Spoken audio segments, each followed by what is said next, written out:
ಶುಭೋದಯ, ನಮಸ್ಕಾರ, welcome to Yoyo Kannada. ಬನ್ನಿ ಈಗ ನೋಡೋಣ ಈ ದಿನದ ವೆದರ್ ರಿಪೋರ್ಟ್.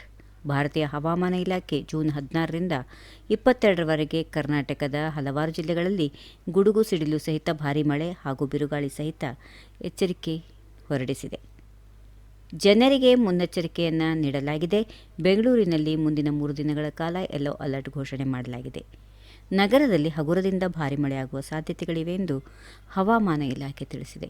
ಮೋಡ ಕವಿದ ವಾತಾವರಣ ಮತ್ತು ಮಧ್ಯಂತರ ಮಳೆಯೊಂದಿಗೆ ಗುಡುಗು ಮಿಂಚು ಸಹಿತ ಮಳೆಯಾಗುವ ಸಾಧ್ಯತೆ ಇದೆ. ಹವಾಮಾನ ಇಲಾಖೆ ಈ ವಿಷಯ ಕುರಿತು ಮಾಹಿತಿಯನ್ನು ಹೊರಡಿಸಿದೆ.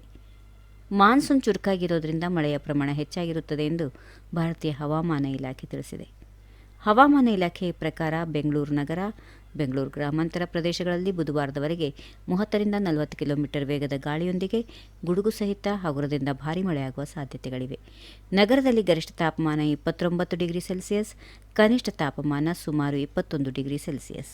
ಇನ್ನು ಕರಾವಳಿ ಕರ್ನಾಟಕ, ದಕ್ಷಿಣ ಕನ್ನಡ ಮತ್ತು ಉಡುಪಿ ಜಿಲ್ಲೆಗಳಲ್ಲಿ ಕೆಲವು ಸ್ಥಳಗಳಲ್ಲಿ ಸೋಮವಾರ, ಬುಧವಾರ, ಗುರುವಾರ ಭಾರೀ ಮಳೆಯಾಗುವ ಸಾಧ್ಯತೆ ಇದೆ. ಉತ್ತರ ಕನ್ನಡ ಜಿಲ್ಲೆಯಲ್ಲಿ ಬಹುತೇಕ ಸ್ಥಳಗಳಲ್ಲಿ ಹಗುರದಿಂದ ಮಧ್ಯಮ ಮಳೆಯಾಗುವ ನಿರೀಕ್ಷೆ ಇದೆ. ದಕ್ಷಿಣ ಒಳನಾಡು ಕರ್ನಾಟಕ ಸೋಮವಾರದಿಂದ ಗುರುವಾರದವರೆಗೆ ಭಾರೀ ಮಳೆಯ ಎಚ್ಚರಿಕೆ ನೀಡಲಾಗಿದೆ. ಕೊಡಗು, ಹಾಸನ, ಮೈಸೂರು ಜಿಲ್ಲೆಗಳಲ್ಲಿ ಸೋಮವಾರ ಭಾರೀ ಮಳೆಯ ಸಾಧ್ಯತೆ ಇದೆ. ಚಿಕ್ಕಮಗಳೂರು ಮತ್ತು ಚಿತ್ರದುರ್ಗದಲ್ಲಿಯೂ ಬುಧವಾರದವರೆಗೆ ಮಳೆಯಾಗುವ ಸಾಧ್ಯತೆಗಳಿವೆ ಎಂದು ಇಲಾಖೆ ಮಾಹಿತಿ ನೀಡಿದೆ.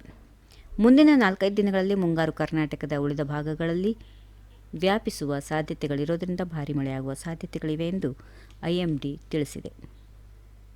ಈ ವಿಡಿಯೋ ನಿಮಗೆ ಇಷ್ಟವಾದಲ್ಲಿ ಲೈಕ್ ಮಾಡಿ, ಶೇರ್ ಮಾಡಿ, ಸಬ್ಸ್ಕ್ರೈಬ್ ಮಾಡಿ.